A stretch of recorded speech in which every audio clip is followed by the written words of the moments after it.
The following script is a work of fiction. It is a creative story intended for entertainment and atmosphere purposes only. Please be assured that the events described, including the global power failure, the collapse of the internet, and the end of the modern technological era, are entirely imaginary.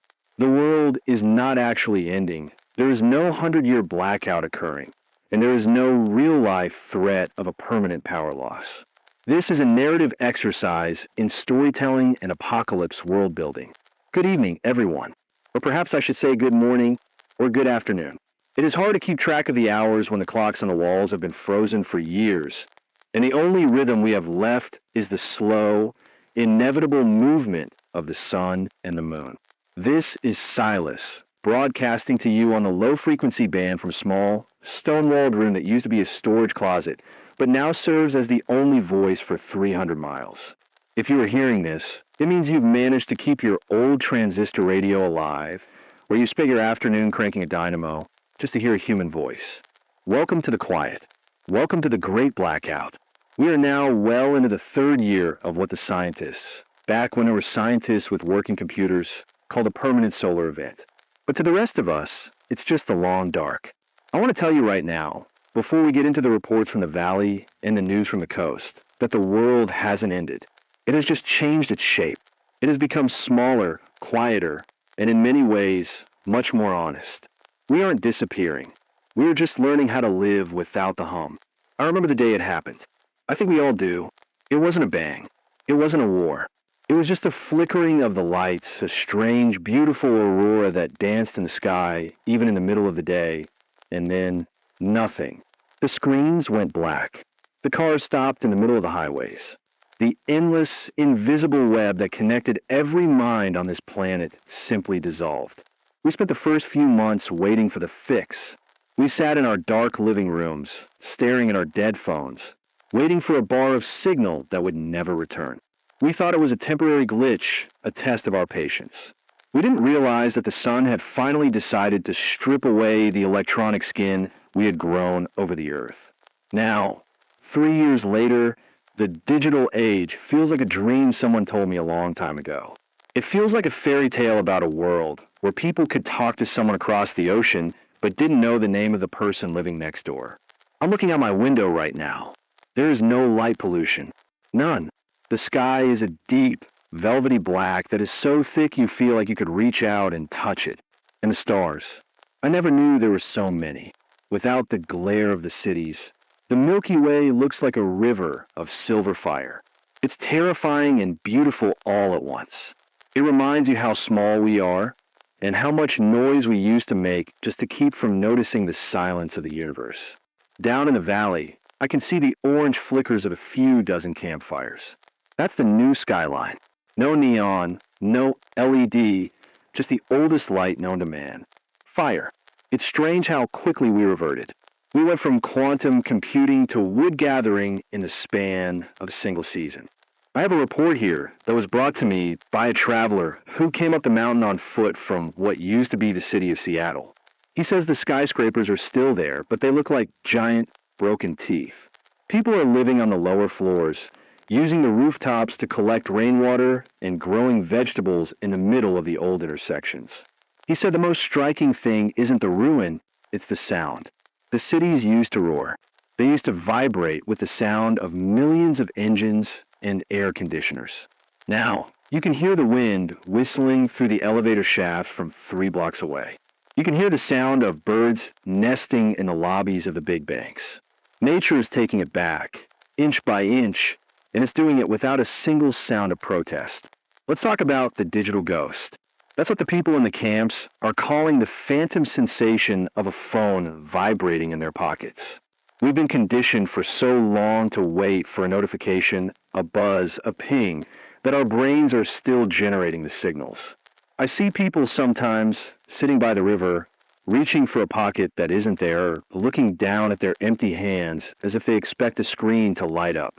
It's a collective withdrawal. We were addicted to the blue light, and now the world is in a cold turkey detox. It makes people restless. It makes them angry.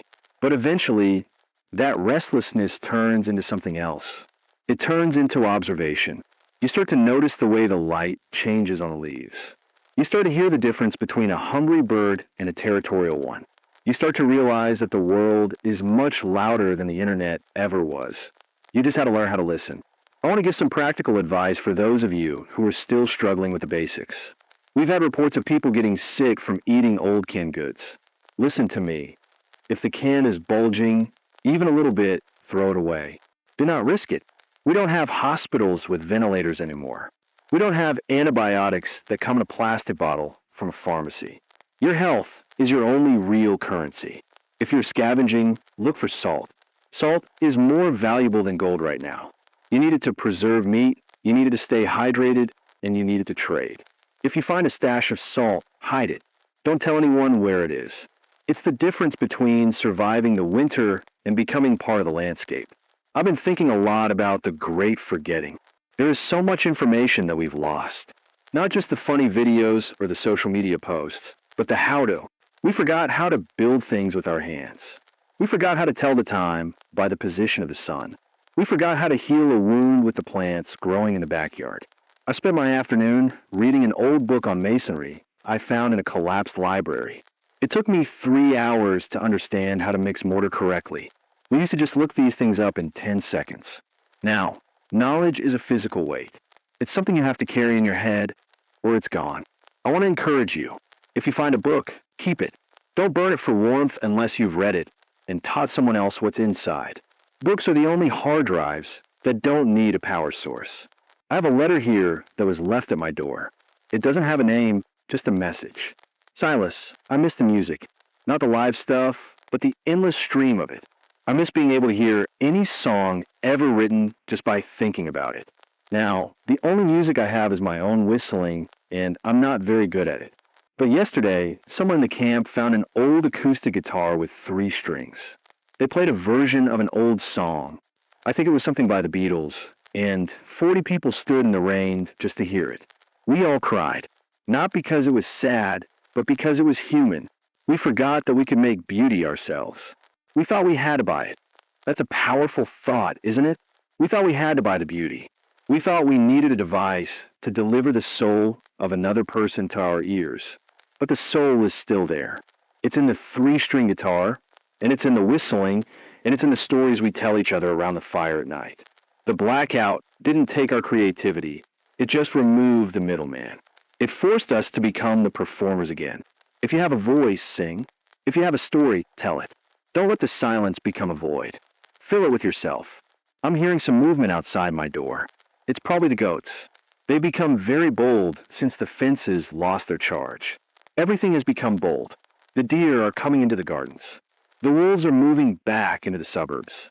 We are the ones who are hiding now, huddled in our small pockets of warmth, while the rest of the world celebrates the end of the hum. It's a strange feeling, being the minority on your own planet. But there's a peace in it, too. You don't have to be important anymore. You don't have to have a career, or a brand, or a following. You just have to be alive. You just have to make it to the next sunrise. The news from the green zones is mixed. There are rumors of a community in the Midwest that has managed to get a hydroelectric dam working again. They say they have lights. They say they have heaters. But they also say they've built walls to keep everyone else out. It's the same old story, isn't it? As soon as someone finds a bit of power, they want to hoard it. They want to use it to create a new hierarchy. I've decided I'm not going to look for the green zones. I'd rather stay here in the dark with you. I'd rather be part of the world that is learning how to be human again, rather than the world that is trying to rebuild the prison. Power is a dangerous thing.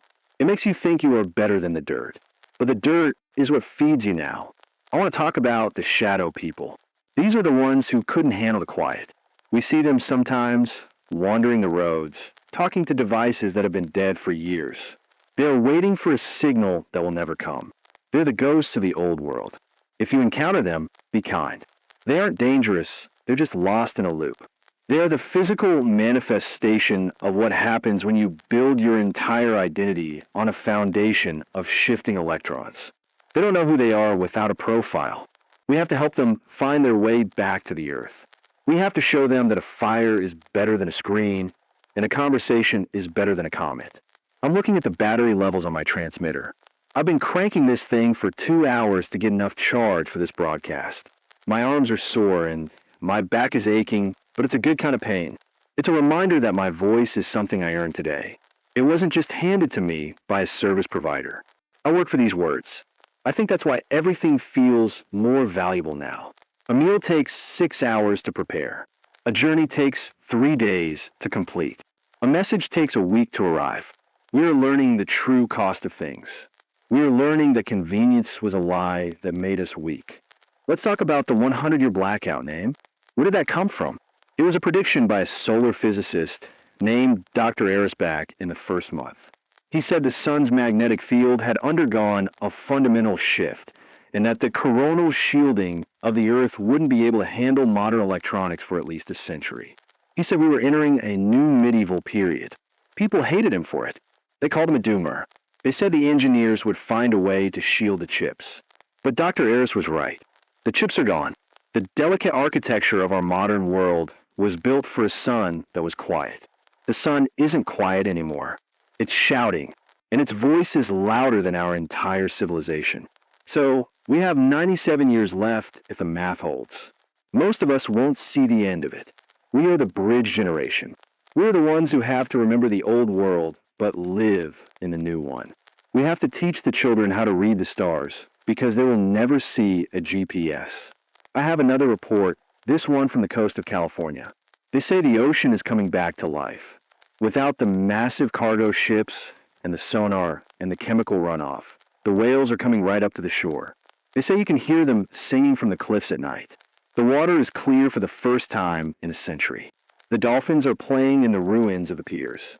It's a bittersweet thing, knowing that our disappearance is the best thing that ever happened to the rest of the planet. We were a heavy burden for the Earth to carry. Now that we've let go of our machines, the Earth is finally breathing again. I want to speak to the last-minute scavengers. If you're going into the big retail stores, the big box stores, be careful of the structural integrity. Those buildings weren't made to last without constant maintenance. The roofs are starting to fail. The floors are rotting. And there are things living in there that don't want to be disturbed. I'm talking about the feral dogs. They form packs, and they are faster and hungrier than you are. If you go in groups. Carry a spear or a heavy club.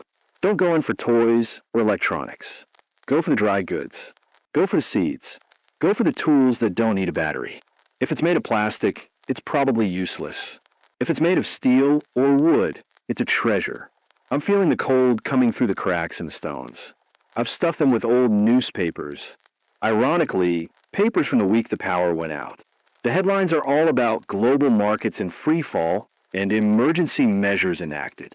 It feels like reading a dispatch from an ancient civilization. They were so worried about the markets. They didn't realize that the market is just a story we told ourselves. The only real market is the one where you trade a bag of potatoes for a warm coat. The only real economy is the one where you help your neighbor fix their roof so they'll help you harvest your corn. We've been stripped back to the bare bones of humanity, and the bones are stronger than I thought. I have a message for anyone listening in the hollows. I know you're feeling isolated. I know you think you're the only ones left, but you're not. There are thousands of us scattered across the hills and the valleys, huddled around our little radios, listening to the static and searching for a connection. We are an invisible network. We are the low-frequency tribe. We don't need a fiber optic cable to stay together. We have the airwaves, and we have the shared experience of the dark. You are not alone. You're just spread out. I want to talk about the sound of the wind. Have you noticed how it sounds different now? Without the constant background hum of electricity, the wind has a voice. It tells you when a storm is coming 3 hours before the first drop of rain falls. It tells you what's blooming 10 miles away. It carries the scent of the wood smoke from the next valley. We used to live in a bubble of our own, making a sterile environment where the weather was just something we saw through a window.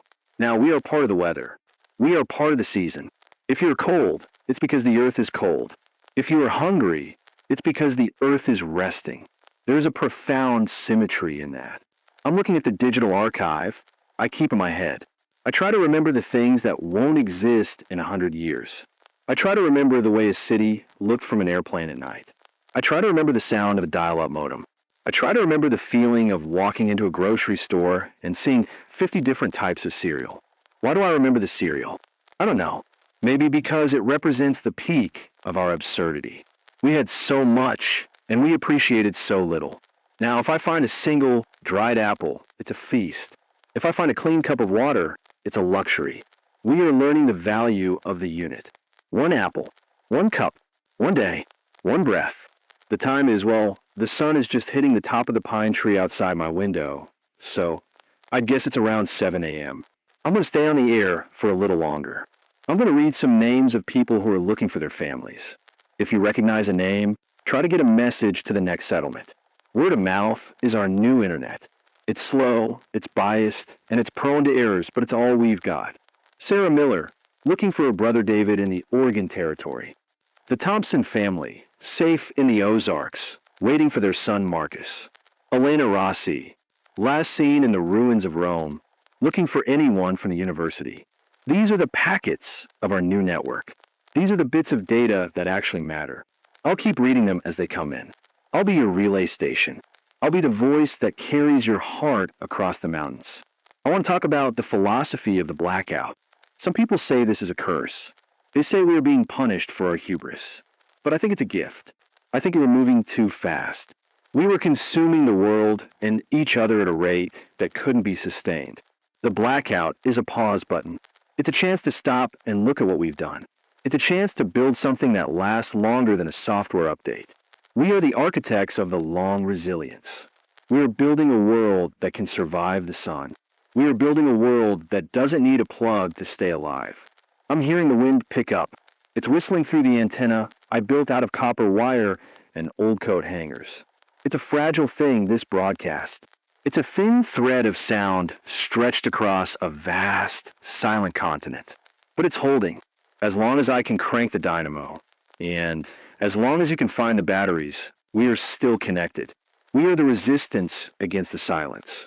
I'm going to take a short break to rest my arms and check the fire. I'll leave the transmitter on so you can hear the white noise of the world. It's the sound of the universe talking to itself. Listen to it. It's not empty. It's full of the echoes of everything that ever was. It's the background radiation of existence. Don't be afraid of the static. It's just the sound of a world that is no longer being interrupted by us. I am Silas. This is part one of the long, dark broadcast. Stay warm. Stay quiet. Stay human. I'll be back in a moment. The world is still here, friends. It's just waiting for us to catch up. I'm looking at the journal I've been keeping. I've filled 3 volumes already. I write down everything. The weather, the birds I see, the stories the travelers tell me, the dreams I have about the old world. I'm writing it for the people who will be here in 100 years. I want them to know that we didn't just crawl into caves and give up. I want them to know that we kept the radio running. I want them to know that we kept the fire burning. I want them to know that we were the bridge. If you have a pen and paper, start writing. Don't worry if it's important. Just record your life. Record what you ate today. Record the way the snow looked on the mountains. Record the name of the person who helped you carry wood. We are the historians of the quiet century. We're the only ones who can tell the future what it was like to watch the world go dark. We are the keepers of the memory. I'm back at the crank now. 1, 2, 3. The needle is moving. The capacitors are filling up. It's a rhythmic work. It's a meditative work. I think about all of you out there doing the same thing. Cranking your dynamos, sharpening your knives, planting your seeds. We are a global brotherhood of effort. We are the manual millions. I have another report, this one from a group of survivors in the Appalachian Mountains. They say they found a way to use the old steam locomotives. They've cleared 10 miles of track, and they're moving supplies between the coal mines and the farming communities. They say the sound of the steam whistle is enough to make a grown man cry. It's the sound of the 19th century coming to save the 21st. We don't need the high tech to survive. We just need the reliable tech. We need the things that work when the sun is angry. We need the things that are made of iron and water and wood.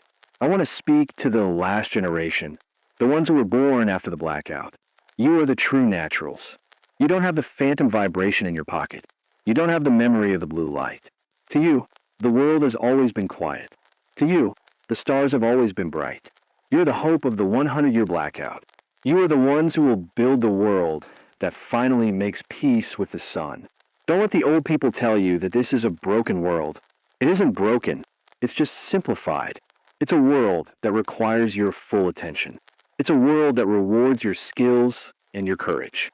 It's a world that is yours to shape. I'm looking at the sun. It's higher now. The shadows are shortening. I have to go soon to tend the garden. The potatoes won't weed themselves, and the goats are getting restless in the pen. I'll be back. As long as I have the strength to turn this crank, I'll be here. I'll be your voice in the dark. I'll be your link to the world that was and the world that will be. This is Silas, signing off of the first segment of Part 1. Remember, the light isn't gone. It's just moved from the screen to the soul. Stay in the light, friends. The sun has shifted further across the floorboards now, tracing a slow line of dust motes that seem to dance in the stagnant air of this room. I just finished retightening the copper lead on my antenna. The wind-up here has a way of vibrating the wires until they hum like a tuning fork. And if I don't keep the connections clean, the signal starts to fray into a jagged hiss. It's funny how much of my life is now dedicated to the maintenance of things I used to take for granted. I spent 20 minutes yesterday just cleaning the oxidation off a single brass screw. In the old world, I would have thrown it away and bought a box of 100 for a few dollars. Now, that screw is a precious artifact, a tiny piece of industrial history that keeps my link to you alive.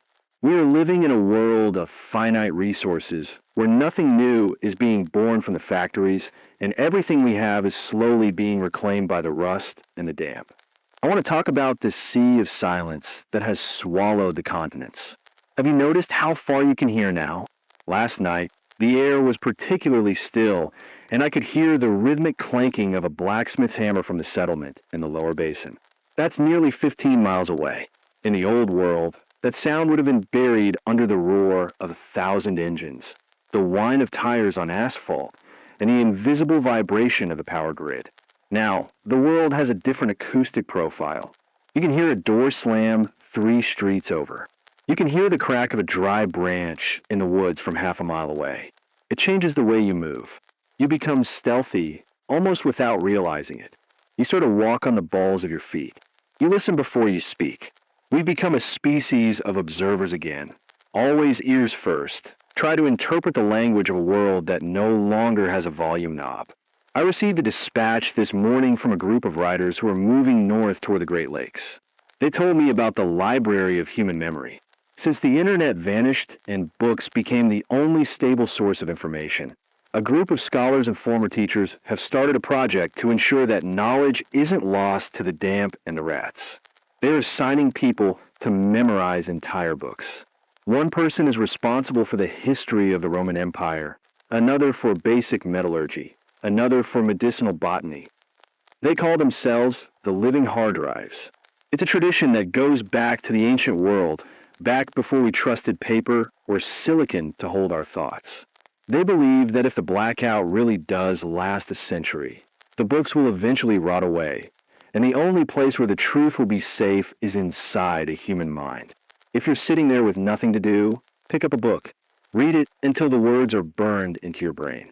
Become a keeper of something, even if it's just a book of poetry or a manual on how to fix a leaky roof. You never know when you might be the only person in 1,000 miles who knows how to do something vital. The new economy is something I've been watching closely from my perch up here. Money is, for all intents and purposes, just colorful paper now. I saw a man trade a stack of $100 bills for a single wool blanket, and he felt like he got the better end of the deal. The colorful paper makes for decent kindling, I suppose, but it won't keep the frost out of your bones. The real trade is in the 3 S's: skill, steel, and seeds. If you can fix a plow, you eat. If you have a knife made of good carbon steel, you have power. If you have a bag of non-hybrid seeds that haven't been touched by the big agrochemicals, you have a future. We are moving back to a localized barter system that is incredibly efficient because it's based on immediate need. There's no speculation, no interest rates, no digital value floating in a cloud. There's only the bread in your hand and the work you did to earn it.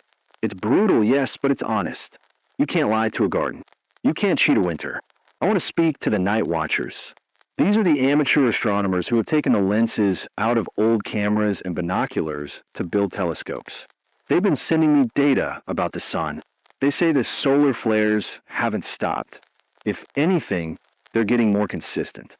The sun is in a state of hyperactivity that we haven't seen in 10,000 years. This is why the power won't come back. Even if we manage to rebuild a transformer or a substation, the next surge would just fry it again. The atmosphere is no longer a shield, it's a conductor. We are living inside a giant neon sign that is constantly being flicked on and off by the sun. It's a humbling thought, knowing that our entire civilization was predicated on the sun staying quiet. We were like children building sandcastles during a low tide, and now the tide has come back in, and it's not going back out for a long, long time. Let's talk about the decay of materials. Have you looked at the plastics lately? Without the chemicals and the temperature-controlled environments, the plastic of the old world is starting to turn brittle. It's depolymerizing. I tried to pick up an old plastic bucket yesterday, and it simply shattered in my hands like glass. The rubber on the car tires is cracking. The synthetic fabrics are fraying. We are realizing that almost everything we made in the last 50 years was designed to be disposable. It was never meant to last more than a decade. The only things that are holding up are the old things. The wrought iron, the solid oak, the thick glass, the stone. We are surrounded by the skeletons of a throwaway culture, and we're finding out that when you can't throw things away anymore, you're left with a lot of useless junk. If you are building something today, build it out of something the earth made. Don't trust the chemicals. The earth knows how to reclaim its own, and it's doing it faster than we expected. I have a report from the Garden of Concrete, which is what they're calling the ruins of the suburbs. The people there are struggling. Without the irrigation systems and the store-bought fertilizers, the lawns have turned into meadows, and the meadows are turning into forests. But they've discovered something interesting. The old swimming pools, the ones made of reinforced concrete, make excellent cisterns for holding water. And the asphalt of the driveways, once it cracks, creates a microclimate that is perfect for growing certain types of hardy vines. They are urban homesteading in the middle of a graveyard. They've turned the old SUVs into chicken coops and the garages into smokehouses. It's a strange, surreal landscape, but it's a testament to human adaptability. We can live anywhere, as long as we have water and a bit of dirt. I want to address the psychology of the darkness. I know the nights are the hardest. When the sun goes down and you're left with nothing but a single candle or the glow of a small fire, the walls start to feel like they're closing in. The silence becomes heavy. That's when the digital grief hits the hardest. You remember the movies, the games, the endless scrolling, the feeling of being connected to the whole world. You feel like a castaway on a desert island. But listen to me, you aren't a castaway. You're a pioneer. The darkness isn't a void, it's a space. It's a space for you to think. It's a space for you to dream without someone else's images being shoved into your brain. We used to be so afraid of being alone with our thoughts that we built a global machine to distract us. Now, the machine is dead, and we have to face ourselves. It's a terrifying process, but it's where growth happens. If you're scared of the dark, find someone to sit with. Talk, not about the things you miss, but about the things you're doing tomorrow. Plan the garden. Discuss the weather. Build a bridge of words to the next morning. I'm looking at my manual library, a shelf of about 50 books I managed to save from the rain. I have a book on blacksmithing, one on the care of goats, and a very thick volume on the history of Western philosophy. I spend an hour every night reading by the light of a tallow candle I made myself. Tallow is rendered animal fat, and let me tell you, it doesn't smell like the lavender-scented candles from mall. It smells like a kitchen at the end of a long day, but it gives light, and that light is enough to let me read the thoughts of people who lived hundreds of years ago. They knew about the dark. They knew about the cold. They knew about the struggle. We are rejoining the long tradition of human history. The last 100 years were an anomaly, a strange, bright spark that blinded us to the reality of the human condition. Now our eyes are adjusting. We are seeing the world as it truly is, a place of cycles, of seasons, and of hard-won progress. I have a message from a woman named Clara who is living in a community in the Appalachian Mountains. She says they've started a trade school for the new world. They aren't teaching coding or marketing. They're teaching how to shear a sheep, how to forge a nail, and how to preserve vegetables in a root cellar. She said the students are mostly in their 20s, the generation that was supposed to be the most connected, but found themselves the most helpless when the lights went out. She says they're the most eager learners she's ever seen. They have a hunger for the real. They want to feel the weight of a tool in their hand. They want to see the result of their labor in a tangible form. It's a beautiful thing, watching a generation rediscover the physical world. They're the ones who will build the 22nd century. They're the ones who will remember the blackout, not as a disaster, but as a beginning. I want to talk about the sound of the grid. Do you remember it? That constant, low-frequency hum that was everywhere. It was in the walls, in the streets, in the sky. It was the sound of billions of electrons being pushed through copper wires. We didn't even notice it until it stopped. Now, when I go into a city, the silence is so heavy it almost hurts my ears. But then you start to hear the other sounds. The sound of a stream that was buried under a road for 50 years, now breaking through the cracked pavement. The sound of a hawk's wings as it circles over the abandoned parking lots. The world is reclaiming its voice. It's a slower, deeper voice than the one we had. It's a voice that talks in seasons and centuries, not in seconds and minutes. If you can, sit quietly for 10 minutes today. Don't do anything. Just listen. You'll hear the world coming back to life. You'll hear the earth breathing. I'm looking at the crank on my dynamo. I've noticed that I've developed a callus on my palm from turning it. It's a small thing, but it's a badge of honor. It's a physical mark of my effort to reach you. In the old world, communication was effortless, and therefore it was often cheap. We said things we didn't mean because it cost nothing to say them. We filled the airwaves with nonsense because the capacity was infinite. Now, the capacity is limited by the strength of my arm and the charge in my battery. Every word has to count. Every sentence has to be worth the effort it took to transmit it. I think that's why I feel so connected to you, even though I've never met you. We are sharing something that is hard-won. We are sharing a spark in the dark. I have a report from the Coastal Watch. They say the sea levels are starting to stabilize. Without the massive heat output from the cities and the constant vibration of the global industry, the weather patterns are becoming more predictable, if a bit more extreme.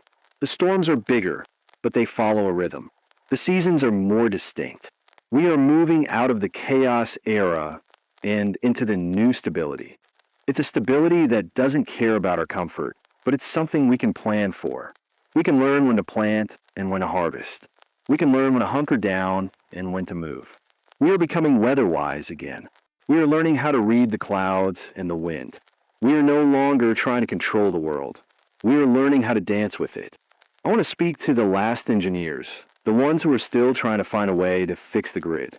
I know your heart is in the right place. You want to bring back the light. You want to bring back the medicine and the communication. But I want to ask you a question. What are you bringing back? Are you bringing back the world of endless consumption? Are you bringing back the world of digital isolation? Are you bringing back the world that was so fragile it could be destroyed by a solar flare? Maybe the goal shouldn't be to fix the old world, but to build a resilient world. A world that doesn't need a global grid to stay human. A world where the light comes from a sustainable source, and the communication is built on a foundation of trust rather than an algorithm. If you're going to build something, build it for the long dark. Build it to last 100 years. Build it so that your grandchildren can fix it with a hammer and a wrench, not a specialized computer. I'm feeling the fatigue in my shoulders. The dynamo is a jealous mistress. She demands constant attention. But I've got enough charge for another 20 minutes. I want to use that time to talk about the gift of the blackout. I know that sounds strange. How can a disaster be a gift? But look what we've gained. We've gained our time back. We've gained our families back. We've gained our senses back. We are no longer living in a simulated reality. We are living in the here and now. When you eat a meal, you taste the food. When you talk to a friend, you see their face. When you walk through the woods, you are actually in the woods. We've been given a second chance to be the species we were meant to be. We've been stripped of our toys, but we've been given back our souls. I have a message for the solitary ones, Those of you living in the remote cabins, the fire towers, the mountain peaks. I know the loneliness can be overwhelming. I know you spend your days talking to the trees and your nights talking to the stars. But remember, you are the sentinels. You're the ones who see the world from a distance. You see the patterns that the people in the valleys miss. You are the early warning system. If you see something, a change in the sky, a movement in the forest, a signal on the horizon, find a way to tell us. Your perspective is vital to our survival. You are the eyes of the long dark. I want to talk about the rituals of the fire. Have you noticed how the fire has become the center of our lives? In the old world, the TV was the center. We all sat around it, staring at the screen, not talking to each other. Now we sit around the fire. We watch the flames dance. We smell the wood smoke. We feel the warmth on our faces. It's a communal experience that goes back to the beginning of our species. The fire is where we tell our stories. The fire is where we make our plans. The fire is where we find our peace. There is something holy about a fire in a dark world. It's a small, flickering defiance of the void. It's a reminder that we are still here and we are still warm. I'm looking at the moon through my window. It's a crescent tonight, a thin sliver of silver in the dark. It looks like a smile. I like to think the universe is smiling at us, watching us figure out how to be human again. We were so busy trying to conquer the stars that we forgot how to live on the planet. Now, we're learning. We're learning the hard way, the slow way, the only way that lasts. I want to read you a poem I found in a book of old literature. It's by a man named William Ernest Henley, and it feels like it was written for us right now. Out of the night that covers me, black as the pit from pole to pole, I thank whatever gods may be for my unconquerable soul. In the fell clutch of circumstance, I have not winced nor cried aloud. Under the bludgeonings of chance, my head is bloody, but unbowed. Unbowed, that's the word, isn't it? Our world is bloody. Our lives are hard. We've lost so much that it's hard to even count all. But our heads are unbowed. We are still here. We are still standing. We're still talking to each other across the dark. The blackout hasn't defeated us. It's just clarified us. It's shown us what we're made of. And it turns out we're made of something much stronger than silicon and plastic. We're made of the stuff of stars and the stuff of earth and the stuff of an unconquerable spirit. I have a report from the southern border. They say the desert is blooming. With the decrease in global temperatures and the change in rainfall patterns, the arid lands are turning into grasslands. They've seen herds of wild horses moving through the ruins of the casinos in Las Vegas. They say the silence of the desert is the most peaceful thing they've ever experienced. It's a reminder that the world is always changing, always adapting. The blackout is just a chapter in a much larger story. We're the ones who happen to be living through the turning of the page. It's a privilege, in a way, to be there when the world resets, to be there when the old gods of the earth wake up and realize the humans have finally stopped shouting. I'm looking at my shadow on the wall. It's long and flickering in the candlelight. It looks like a giant. Maybe that's what we are. We feel small, we feel weak, we feel lost. But in the grand scheme of things, we are the ones who held the line. We are the ones who kept the flame alive when the sun went rogue. We are the giants of the long dark. I'm going to stay on the air for another 10 minutes. I'm going to use this time to listen for your signals. I'm going to turn the gain up on the receiver and see if I can hear any of you out there. If you're transmitting, keep going. Don't stop. I am listening. I'm searching for you in the static. I'm looking for the heartbeat of the world. This is Silas, looking for a signal from the east. Are you there? This is Silas, looking for a voice from the south. Can you hear me? This is Silas, looking for a spark in the west. Don't give up. The static is loud today. The sun is shouting again. But I think I can hear something. A faint, rhythmic clicking. Is that a Morse code? Or is it just the wind on the wires? It doesn't matter. It's a sound. It's a sign that the universe isn't empty. I want to talk about the responsibility of the survivor. If you're listening to this, you have survived the first 3 years of the 100-year blackout. You have made it through the panic, the hunger, and the cold. That means you are the strong ones. And the strong have a responsibility to the weak. You have to be the teachers. You have to be the protectors. You have to be the ones who keep the peace. Don't let the darkness turn you into a predator. The world has enough predators. What it needs are healers. What it needs are builders. What it needs are people who can look at a dark horizon and see a new beginning. I'm feeling the cold again. The candle is burning low. I'll have to light a new one soon. Tallow is hard to find this time of year, so I have to be careful. Every minute of light is a gift. Every word I speak is a sacrifice of energy. But I'll be back. I'll keep the radio running as long as my heart is beating. I'll be your companion in the quiet. This is Silas. This is the Long Dark Broadcast, Part 2. Stay warm.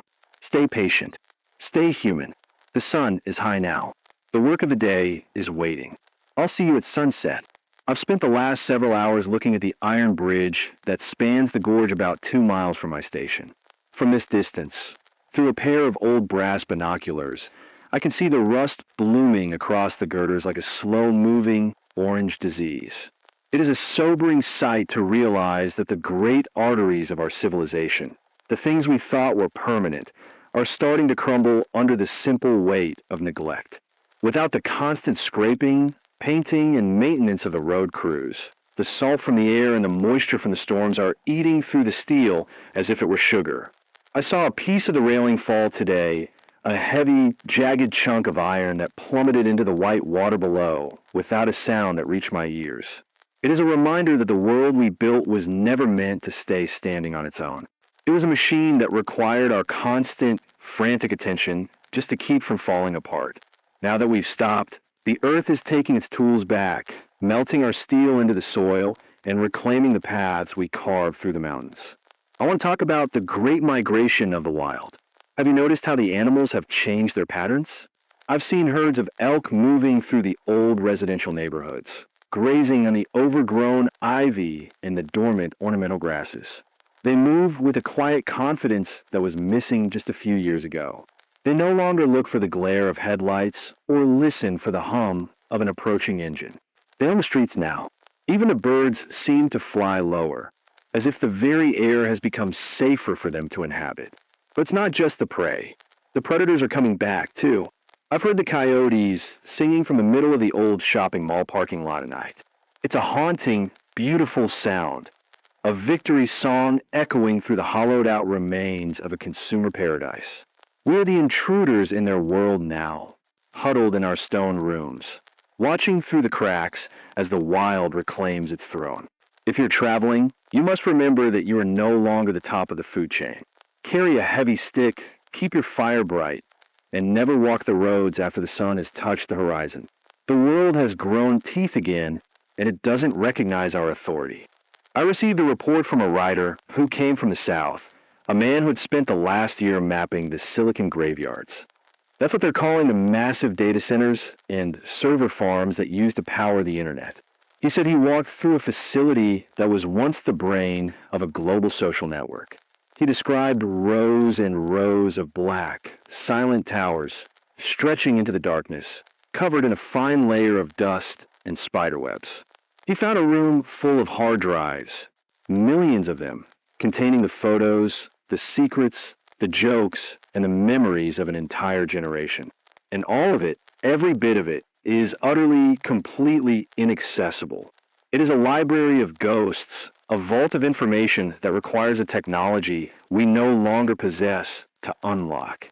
He said it felt like standing in an ancient tomb, surrounded by the gold and the jewels of a pharaoh, knowing that none of it can be used to buy a loaf of bread or a gallon of clean water.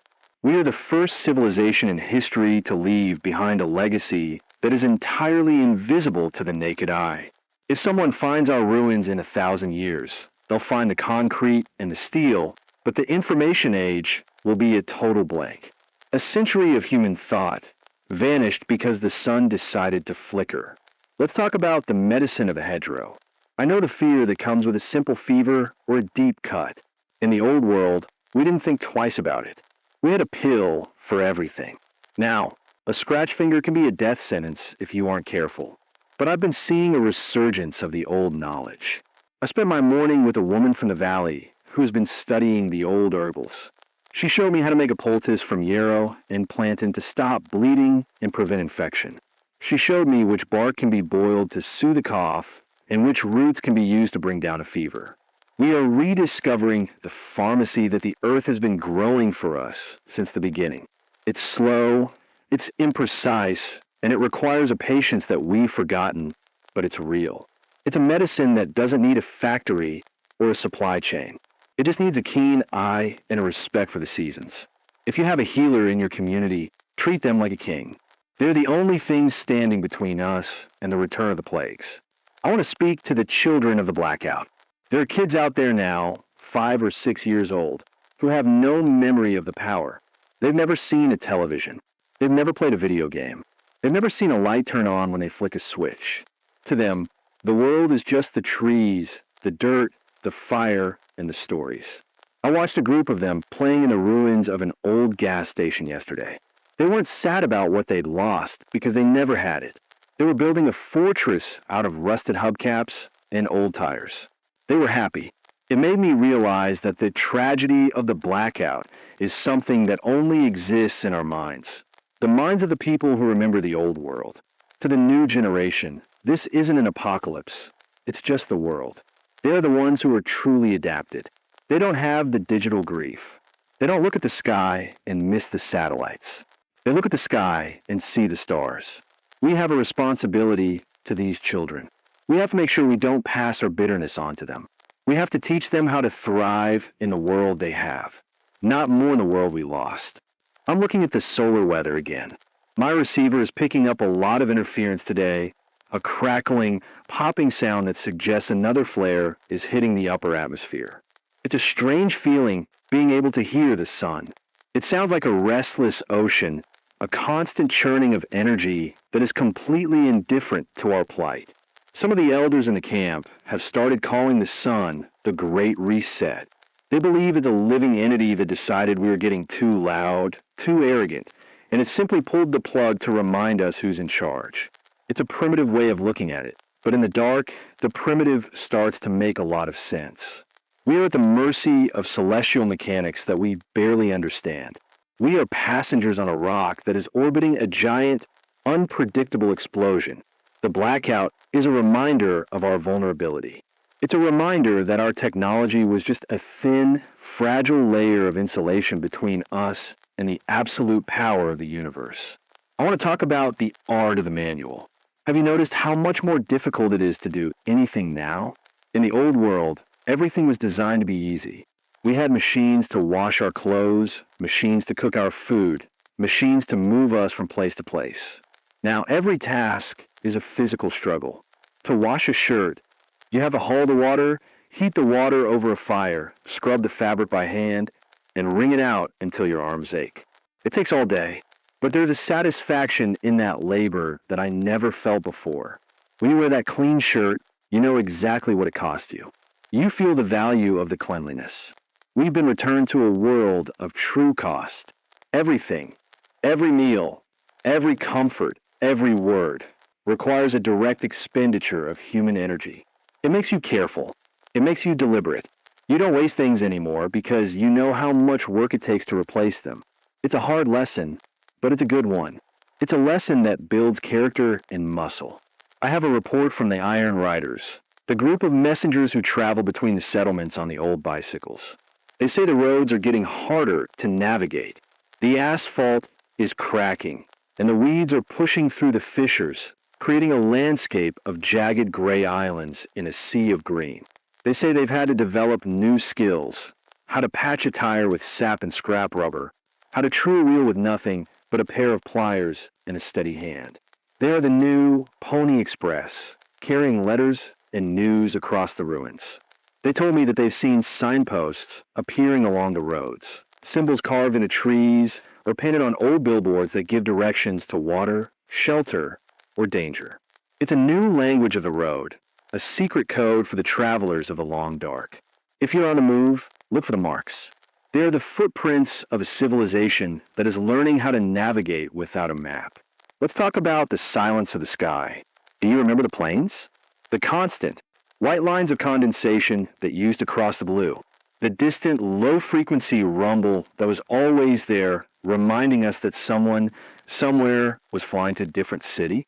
Now the sky is empty. It is a vast, terrifyingly clear expanse of blue during the day and black at night. I saw a hawk today, circling higher than I've ever seen one before. It looked like it owned the entire atmosphere. It's strange how much space the planes used to take up in our minds. Now that they're gone, the sky feels much larger. It feels like something that belongs to the birds and the stars, not to us.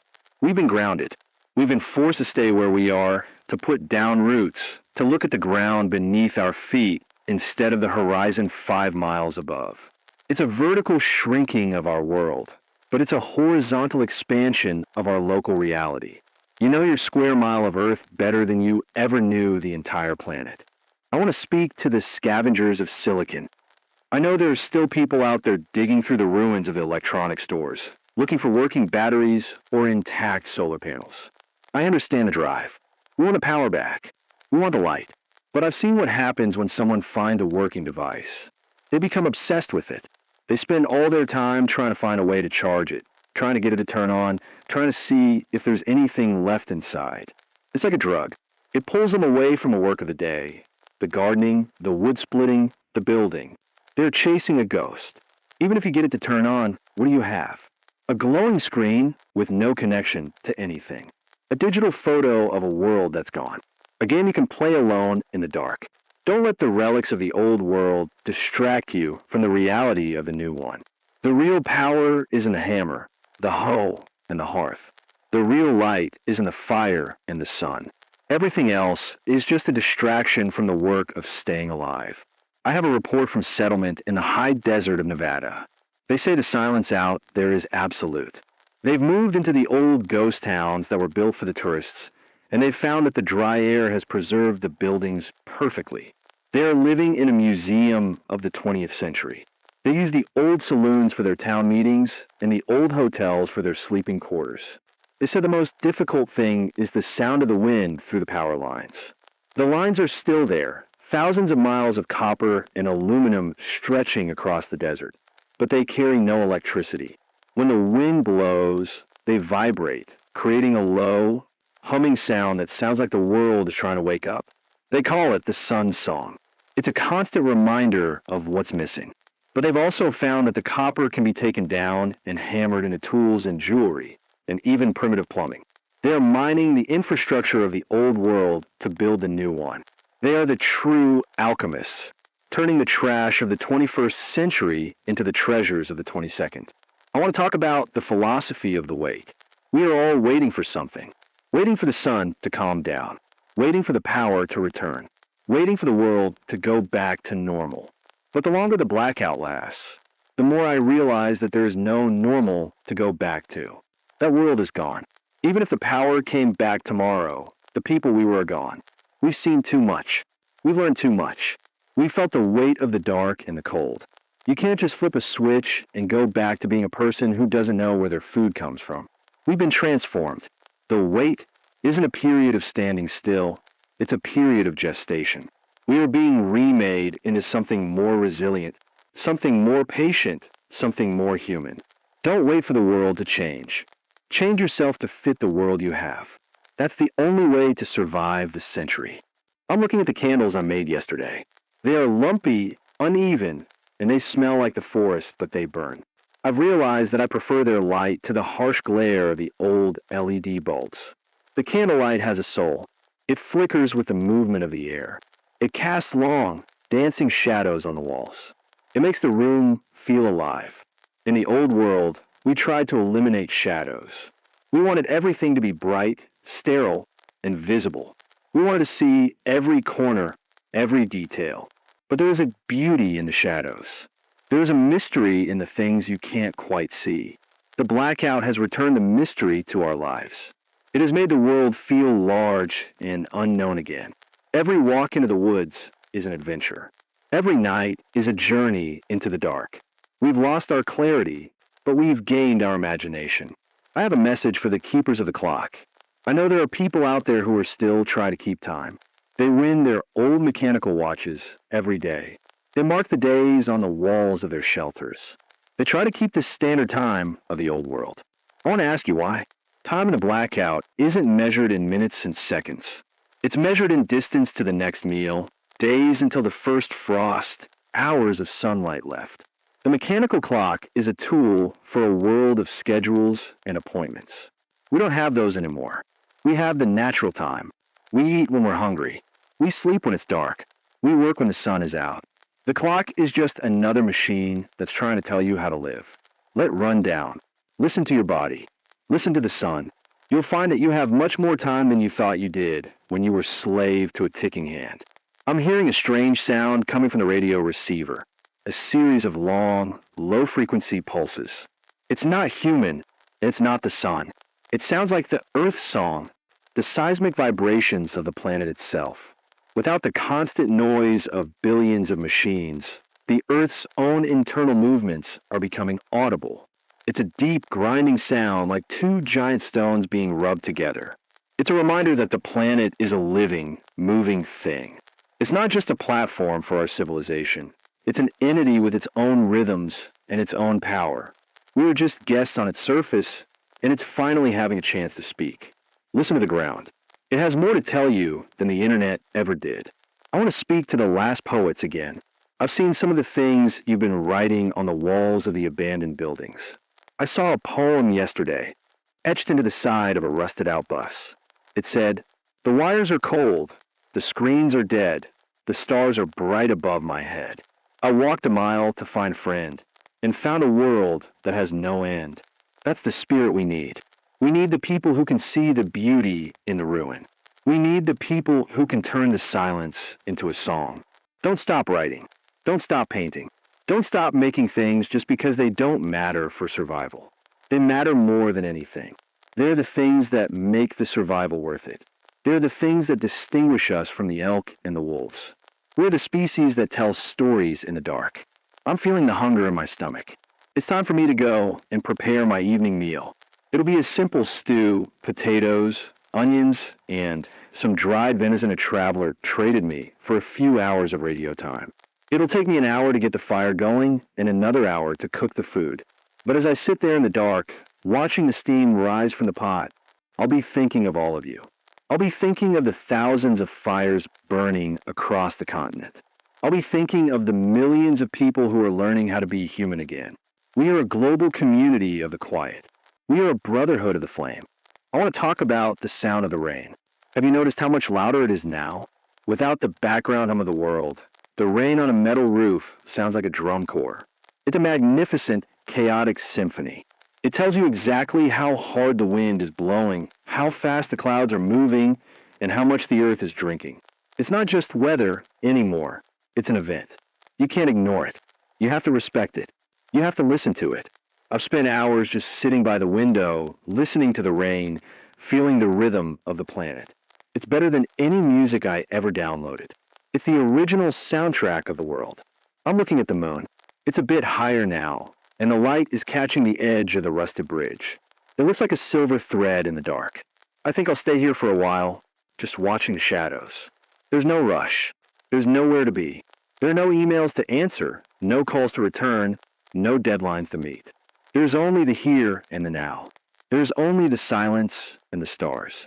This is Silas, signing off for the third segment of a long, dark broadcast. Remember, the blackout isn't a wall. It's a window. Look through it. See what's really there. Stay in the light, friends. The copper wire is humming again. A vibration so subtle it feels like a hive of bees has taken up residence in the stone walls of this bunker. It is the sun talking, or perhaps it is the earth groaning under the weight of all that solar energy being poured into the atmosphere. I've spent the last several hours just watching the needle on my voltmeter.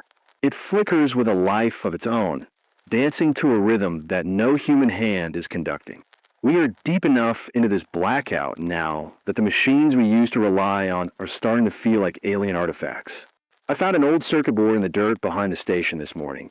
And I spent an hour just looking at the tiny, gold-plated paths, the microscopic architecture of a world that functioned on light and speed. It looked like a map of a city I used to know, but a city that has been buried under 1,000 years of dust. It is strange to think that we once lived our entire lives inside those tiny, golden labyrinths.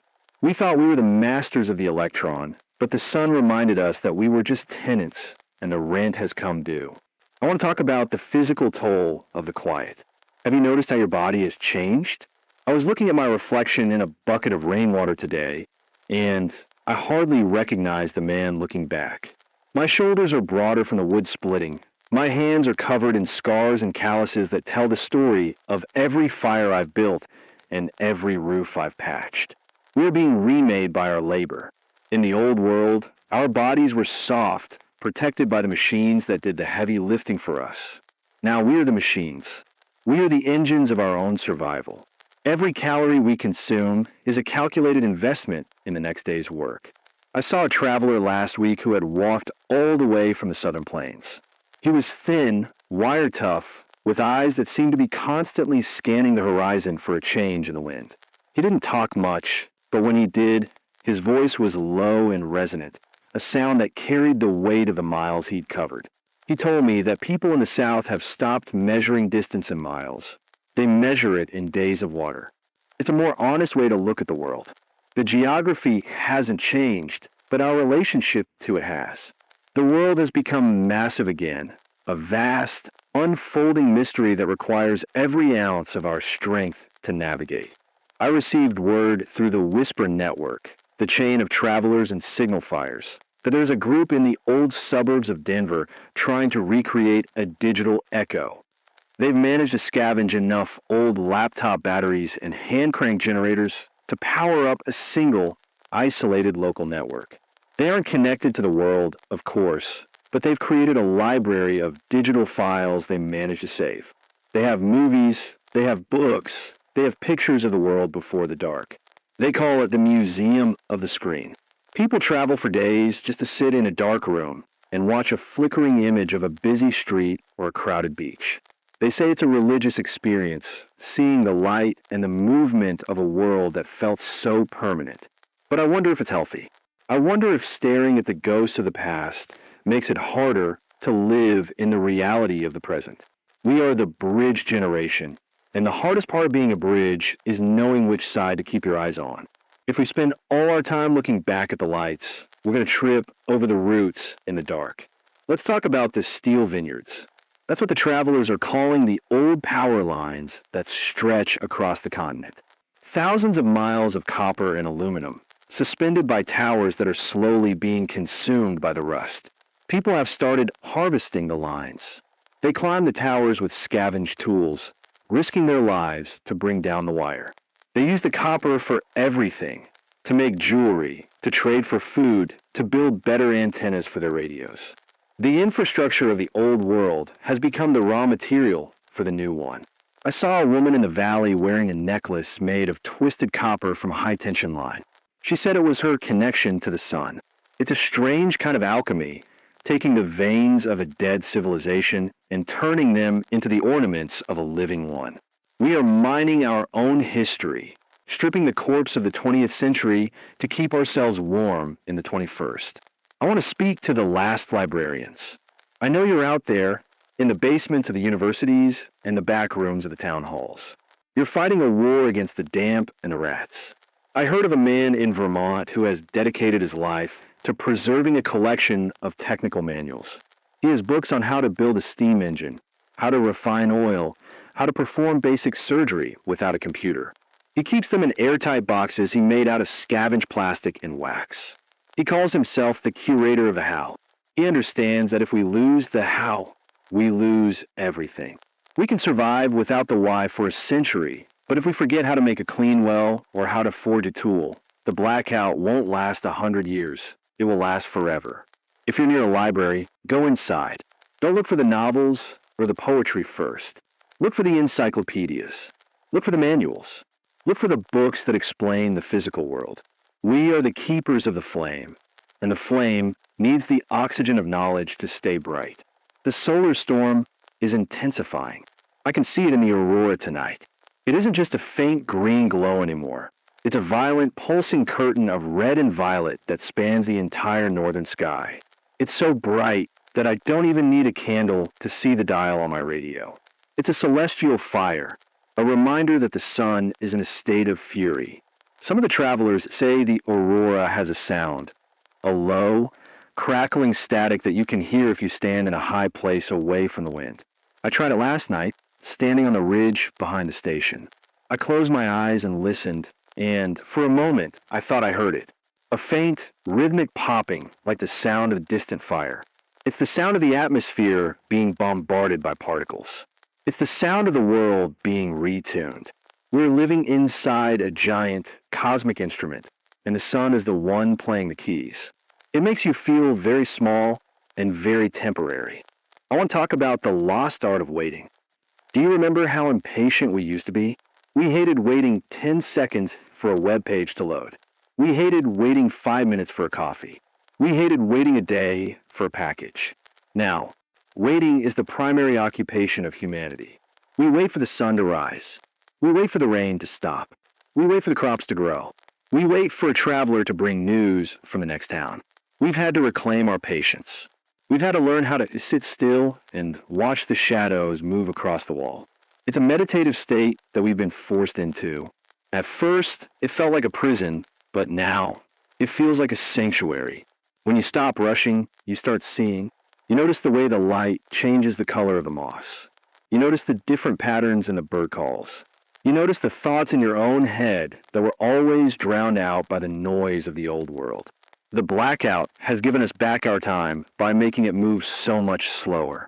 I have a report from the deep canyons, which is what they're calling the urban centers like New York and Chicago. A traveler who just returned says the transformation is almost complete. The skyscrapers have become vertical forests. The vines have climbed 60, 70 stories up the glass and steel, seeking the light. He said he saw a hawk nesting in the ruins of a penthouse office on the 50th floor. The streets below are no longer streets. They are riverbeds and meadows.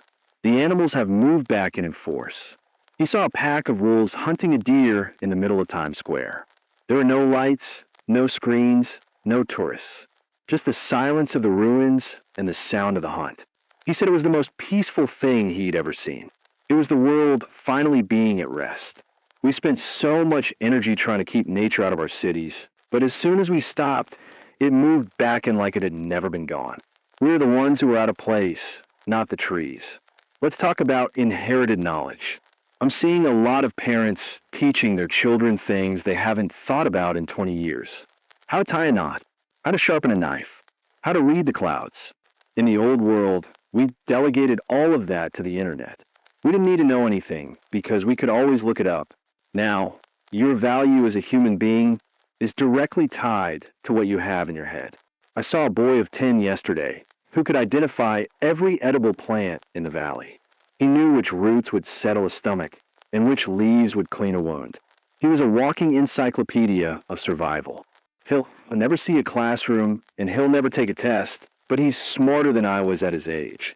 He's more connected to the reality of existence than I ever was.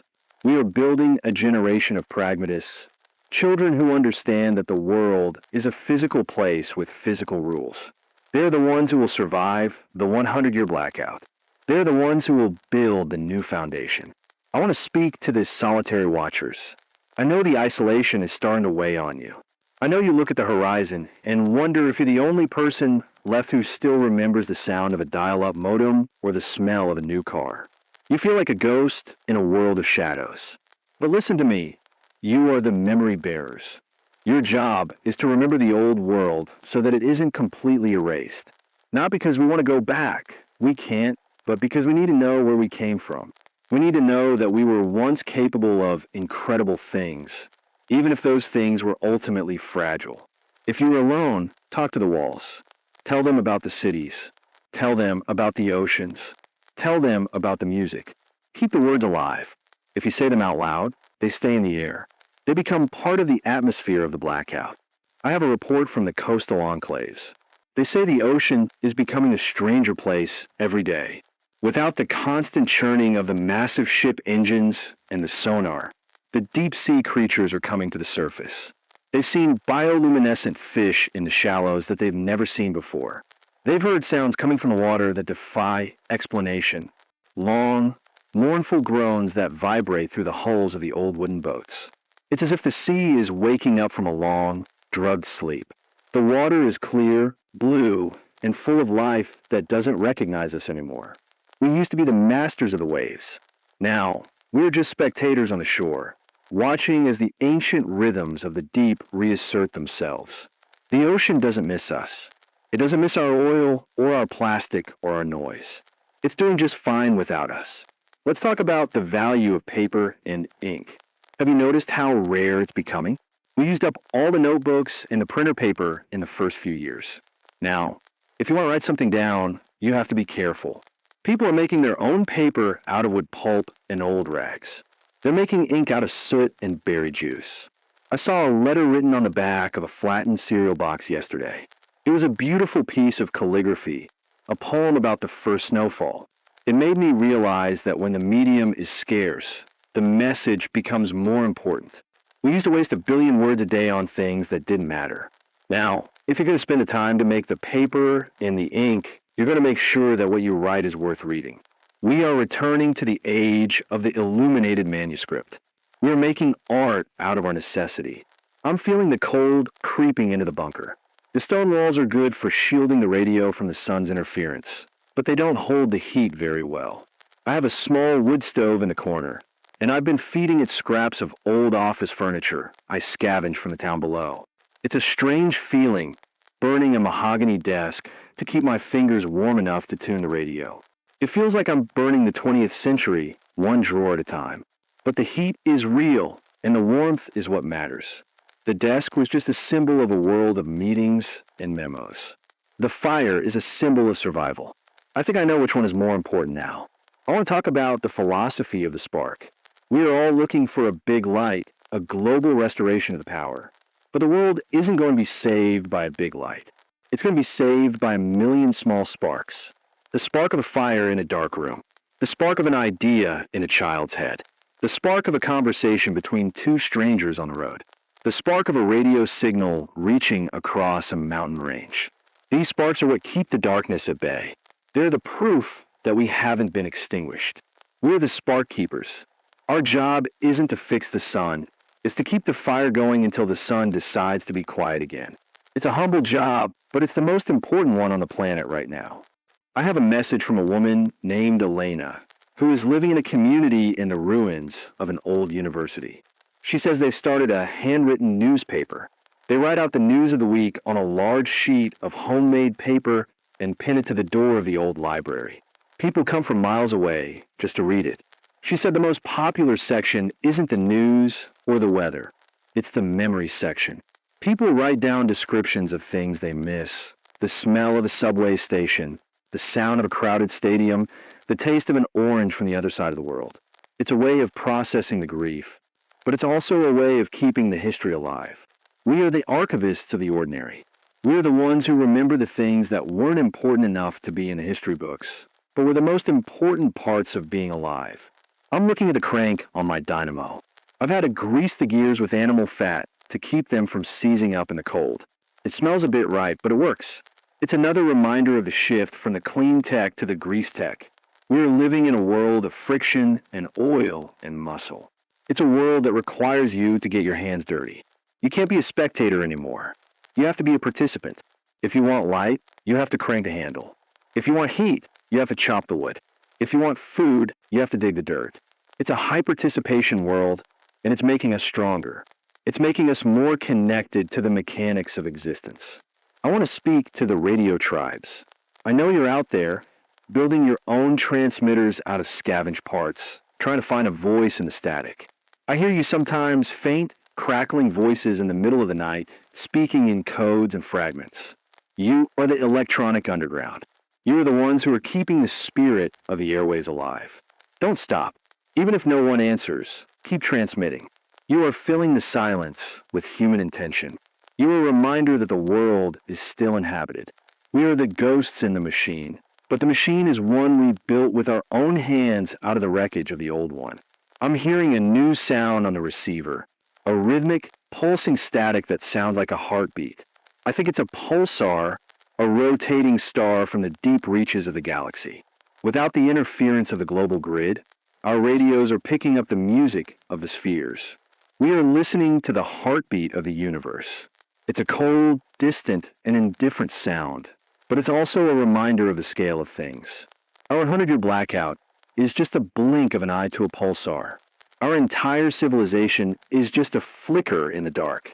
It puts things in perspective. It makes our struggles feel both smaller and more significant. We are a tiny part of a massive, unfolding drama. We're the ones who happen to be on stage right now during the quiet scene. I want to talk about the sound of the wind in the wires again. It's been my constant companion for 3 years. It has a different tone depending on the temperature and the direction of the breeze. Today, it's a high-pitched, mournful whistle. It sounds like a lament for the lost world. But tomorrow, it might be a low, steady hum, like the sound of a world preparing to wake up. I've learned to read the wind through the wires. It's my new weather report. It tells me more than a satellite ever could, because it's right here. It's touching my antenna. It's part of my local reality. We're learning to trust our senses again. We're learning to trust the world we can touch and hear and smell. I'm looking at the moon. It's nearly full now, a massive, glowing disk of silver that lights up the entire gorge. I can see the silhouettes of the trees and the jagged lines of the rusted bridge. It's a world of black and silver, a landscape from an old photograph. It's beautiful in a way that the old world never was. The old world was too busy, too bright, too cluttered. The blackout has cleaned the lens. It has simplified the view. It has allowed the primary colors of existence to show through. We are living in a masterpiece of light and shadow. We just have to be quiet enough to see it.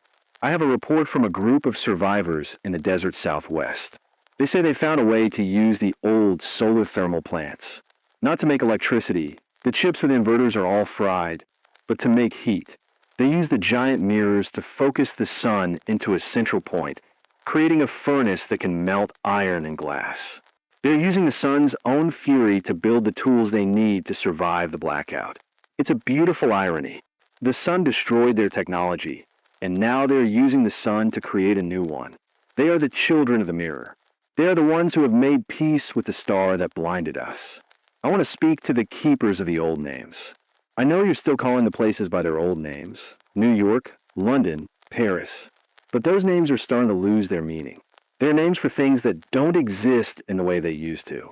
A city isn't a city if there's no one living in it but the wolves and the hawks. We need to start giving the world new names. Names that reflect the reality of the long dark. The bridge of rust. The valley of the silent echo. The forest of the skyscraper. By naming the world, we reclaim it. By giving it names that make sense to us now, we make it our own. We stop being the inhabitants of the ruins and start being the citizens of a new world. I'm feeling the fatigue in my arms again. The capacitors are nearly full, enough for another few minutes of broadcast. I want to use that time to tell you about a dream I had last night. I dreamt that the power came back. All at once, every light on the planet flickered to life. The screens glowed, the engines roared, the hum returned. And in the dream, I felt a sense of profound sadness. I felt like the world had become small and loud and shallow again. I felt like I'd lost the stars and the silence and the connection I feel to you right now. When I woke up in the dark and heard the wind in the wires, I felt a sense of relief. I realized that I don't want the old world back. I want a new world to be better. I want us to take the lessons of the dark and carry them into the light whenever it returns. I have a message for anyone listening in the far north. I know the winters are getting longer and the ice is getting thicker. You are the hardest of the hard. You are living at the edge of the world. But you're also the ones who have the best view of the aurora. You're the ones who are closest to the sun's voice. Send us word of what you see up there. Tell us if the colors are changing. Tell us if the wind is shifting. You are our eyes on the top of the world. We are all waiting for your report. I'm looking at the sun. It's just starting to dip below the ridge. The shadows are stretching out across the valley, long and dark and full of mystery. It's time for me to stop cranking and start preparing for the night. I have to secure the goats and check the fire. But I'll be back. I'll be here tomorrow, and the day after, and the day after that. I am the voice in the dark. I am the signal in the static. I am Silas, and I am still here. Remember, the blackout isn't a punishment. It's a preparation. We are being prepared for a longer, deeper, and more meaningful existence. Don't be afraid of the quiet. The quiet is where the truth lives. Stay in the light, friends. The real light. The grease on the dynamo handle is thick today, a mixture of rendered goat fat and wood ash that I've been using to keep the metal from screaming every time I turn it. It has a heavy, earthy smell that has become the scent of my mornings. My hands are so accustomed to the motion now that I don't even think about it. It's just another rhythm of my life, like breathing or the way the sun moves across the stone floor. I'm looking at the glass of my vacuum tubes, and they're starting to cloud over with a fine, gray soot. They're old, older than the Blackout itself, salvaged from a crate in the basement of a theater that hasn't seen a play in years. I wonder how many hours of light they have left in them. I wonder if I'll be the one to watch the last glow fade from the glass, or if someone else will be sitting in this chair when the tubes finally decide they've had enough of the 21st century. We are deep into the fourth year now, and the temporary nature of this disaster has finally been replaced by a quiet, settled permanence. The panic is gone. The desperate searching for a reset button has ended. We have accepted that the hum isn't coming back, and in that acceptance, we've found a strange kind of strength. I want to talk about the great rust that I mentioned earlier, but in a deeper sense. It's not just the bridges and the cars. It's the rust of the mind. We are starting to lose the technical vocabulary of the old world. I heard two teenagers talking by the well yesterday, and they were arguing about what a server was. One thought it was a type of king, and the other thought it was a giant metal box that held the world's secrets. They used the words like they were talking about dragons or ancient gods. The digital world is becoming a mythology. It is becoming a once-upon-a-time story. We're the last people who remember how to use a keyboard, how to navigate a menu, how to search. To the children being born now, those actions are as mysterious as the building of the pyramids. They look at the dead screens of the discarded tablets and see nothing but dark mirrors. They don't miss the information because to them, information is something you get from your elders or from the way the wind smells before a storm. We are watching our language shrink to fit the physical world. And while it's a loss, it's also a clarification. We no longer have words for things that don't exist. Our language is becoming as solid and heavy as the stone walls of this bunker. I received a report from a long-distance rider who just came through the tunnel of trees, which is what they're calling the old I-95 corridor. He says the forest has completely arched over the highway in several places, creating long, green cathedrals where the asphalt used to be. He described seeing a line of abandoned cars, hundreds of them, all covered in a thick blanket of moss and wildflowers. He said it looked like a funeral procession for a world that died in its sleep. But he also saw something hopeful. He found a family living in a converted tour bus, using the solar reflective roof to heat water and the interior to grow mushrooms. They had taken the trash of the old world and turned it into a garden. They weren't waiting for the power to come back. They were using the bones of the old world to support the life of the new one. That is the true spirit of the 100-year blackout. We aren't just scavengers. We are repurposers. We're the ones who look at a rusted-out bus and see a home. We look at a dead city and see a forest. Let's talk about the sound of the night again. It's been so quiet for so long that my hearing has become unnervingly sharp. I can hear the click of a goat's hoof on a rock from 100 yards away. I can hear the rustle of a mouse in the corner of the bunker. But the sound that haunts me the most is the memory of the hum.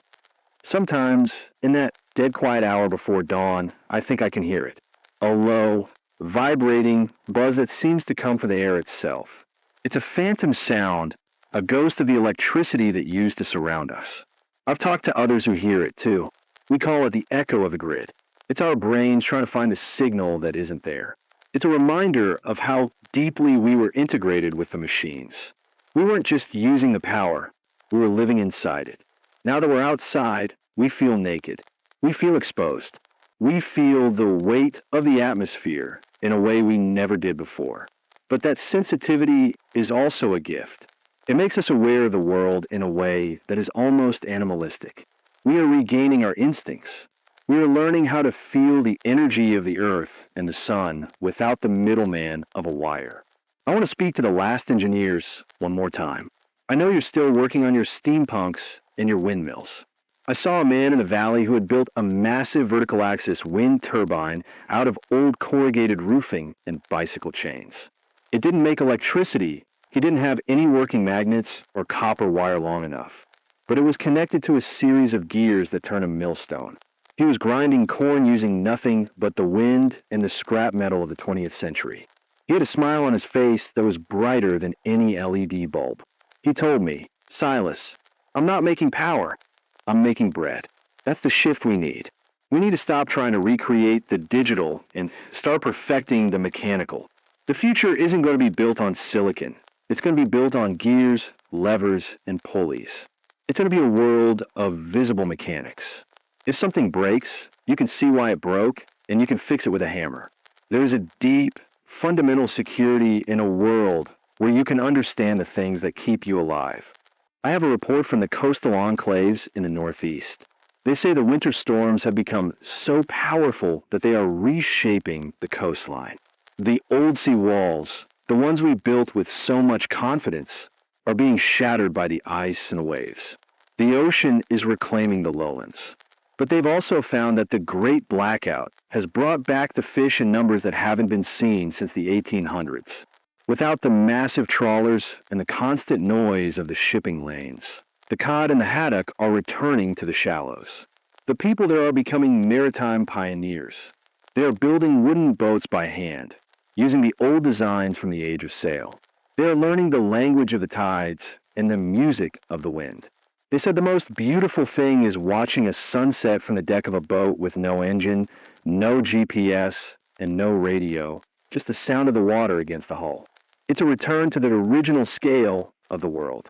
The ocean is massive, dangerous, and full of life, and we are finally learning how to respect it again. I want to talk about the philosophy of the manual task.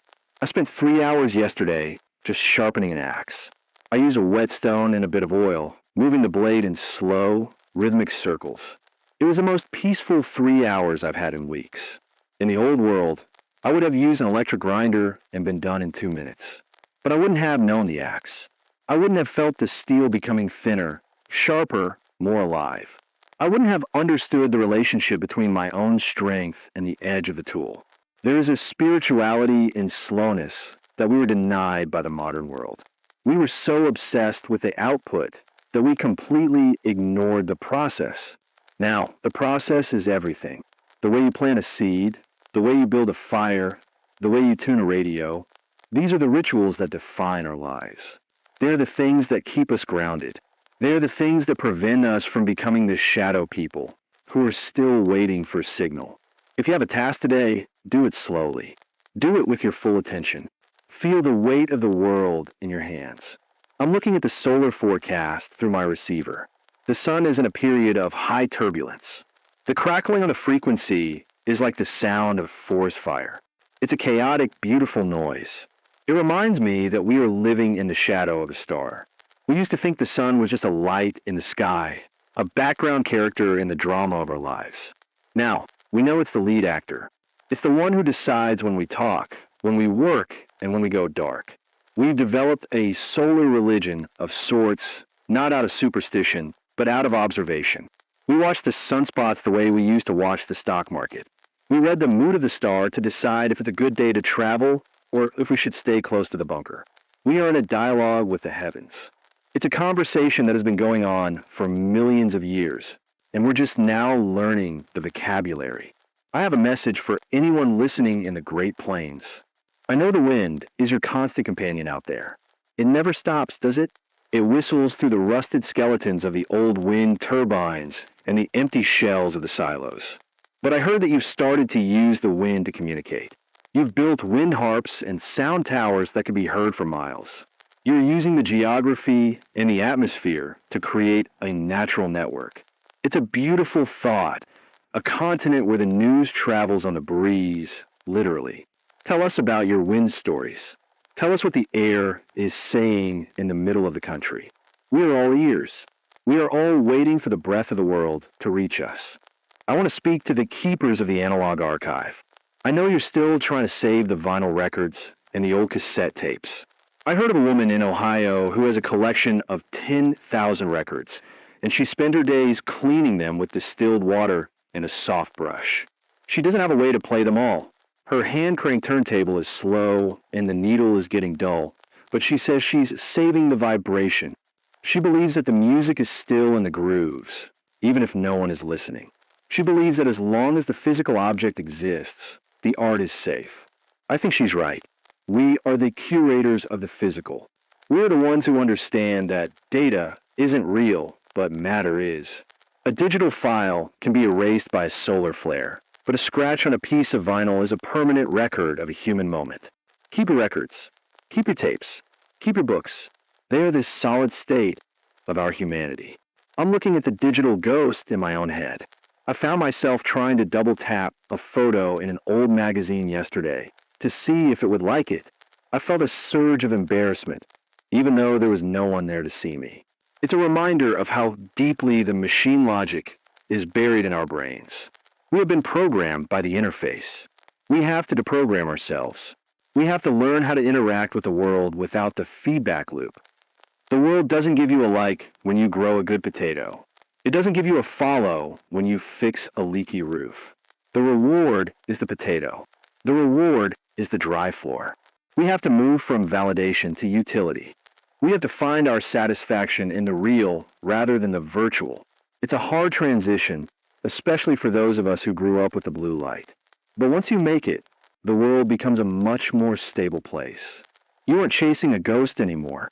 You're building a foundation. I have a report from the ruins of the great cities. They say the steel eaters are winning.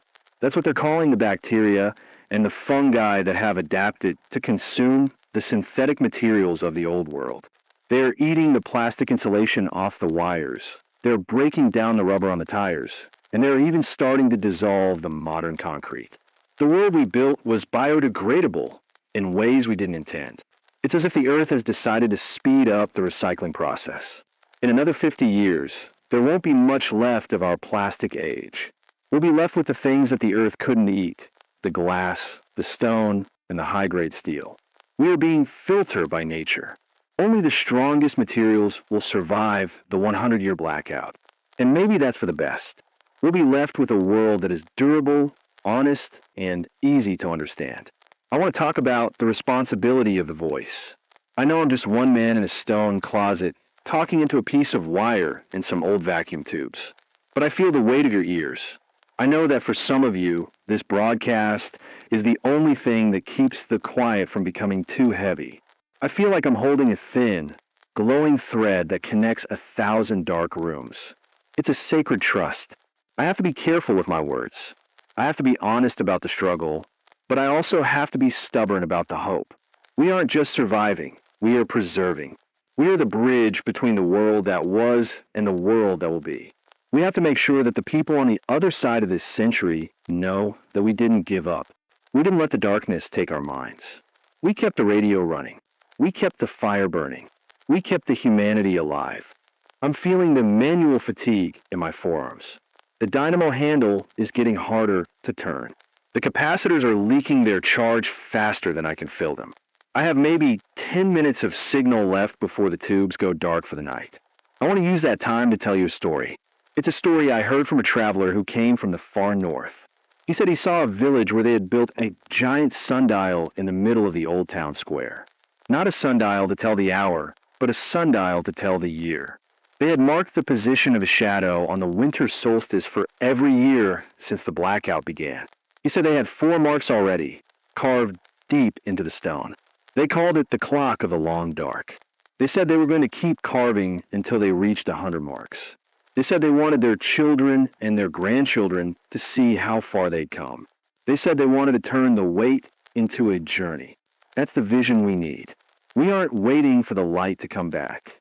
We are walking through the dark toward a destination we might never see. But the walking is what matters. The journey is what defines us. I'm looking at the candles. I have one left for the night. I'm going to light it as soon as I stop the broadcast. I'll spend an hour reading, and then I'll lie in the dark and listen to the wind in the wires. I'll listen for your signals. I'll listen for the heartbeat of the world. I want you to do the same. If you have a radio, keep it tuned to this frequency. If you don't hear me, don't panic. It just means the sun is shouting or the dynamo needs a new belt. I'll be back. I'll always be back. As long as I can breathe and as long as I can turn this handle, I will be the voice in the dark. I will be your Silas. I want to speak to the solitary ones one last time. I know the nights are long. I know the silence is loud. But you are part of something massive. You are part of the great resilience. Every night you survive. Every fire you build. Every word you write down is a victory for our species. You are the proof that the sun can't stop us. You are the proof that the darkness can't swallow us. You are a star in the void. Keep your light burning. Keep your mind sharp. Keep your heart open. We are the architects of the silence, and we're doing a magnificent job. The signal is starting to fray. I can hear the solar wind tearing at the edges of my voice. The needle on the voltmeter is dropping towards zero. It's time for me to go. I have to go tend the fire and check the goats. I have to live the life I'm talking about. I'll be back at sunrise. I'll be here to welcome the new day with you. I have a final message for the last generation, the ones who will see the end of the blackout. When the lights finally come back on and the hum returns and the world becomes small and loud again. Don't forget the dark. Don't forget the stars. Don't forget the silence. Don't forget the value of a single apple and a warm fire. Don't forget the people you met on the road. Don't forget the voice on the radio. Carry the lessons of the blackout into the light. Build a world that is as resilient as you are. Build a world that doesn't need a plug to stay human. The capacitor is empty. The glow is fading from the tubes. The room is turning to shadow. This is Silas. This is the 100-Year Blackout broadcast, Part 5. The 100-Year Blackout isn't a wall, friends. It's a journey, and we're just getting started. Stay in the light, the real light.